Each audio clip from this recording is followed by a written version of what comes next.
You ever been to a party where things went from fun to absolutely feral in less than a minute? Yeah?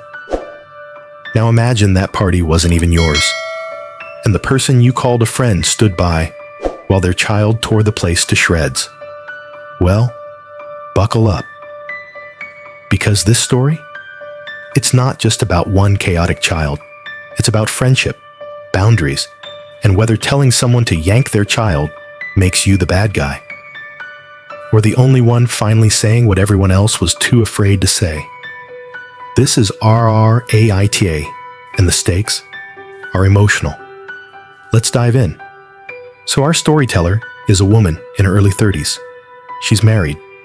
No kids. Not because she doesn't want them. In fact, she loves kids. But because life, as it often does, just had different plans. Now she has this friend. We'll call her Anna. Anna is the classic cool mom. Chill vibes. Funny stories. Been friends for years. Anna has a 6-year-old son. Let's call him Dylan. Now Dylan is a lot. Not just active, not just curious, not just boys will be boys.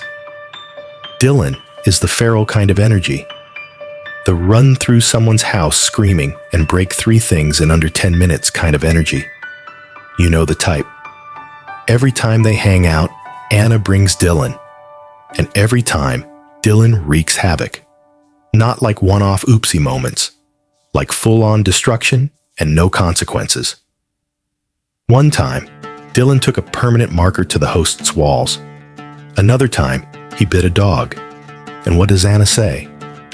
Oh, he's just expressing himself. Right, expressing himself by throwing an iPad into a bathtub. Fast forward to now. Our storyteller hosts a small, intimate girls' night. 6 women, 1 apartment, cheese boards, wine, vibes. No kids invited. But guess who shows up? Anna and Dylan. Before anyone can even say, hey, Dylan has grabbed a decorative lamp and started spinning with it like it's a Beyblade.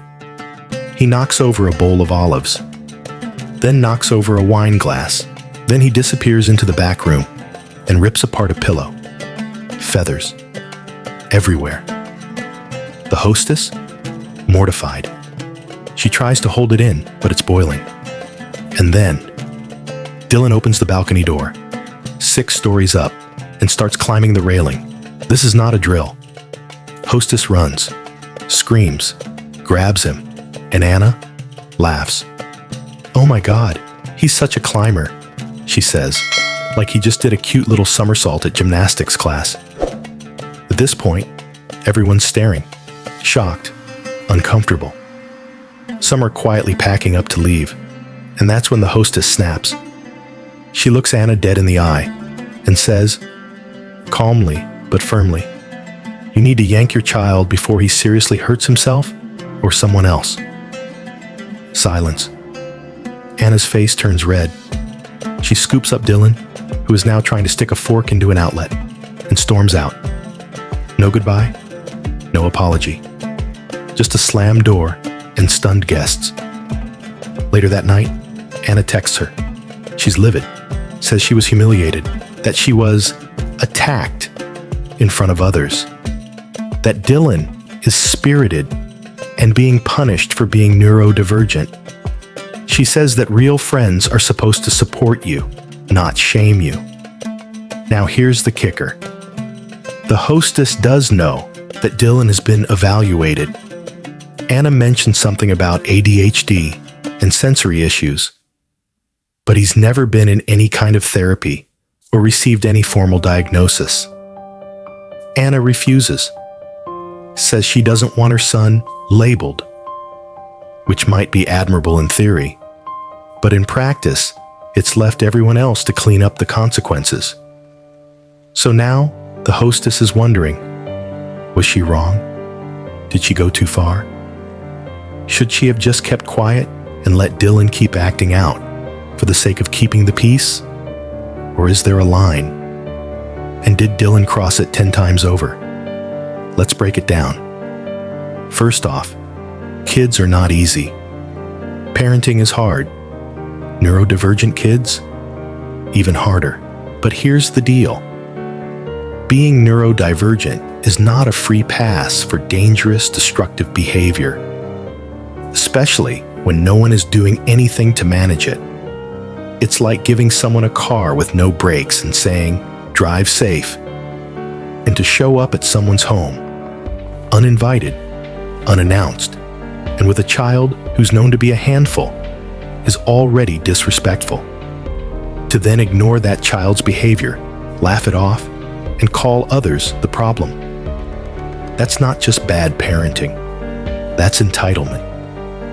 There's a word for that in American culture.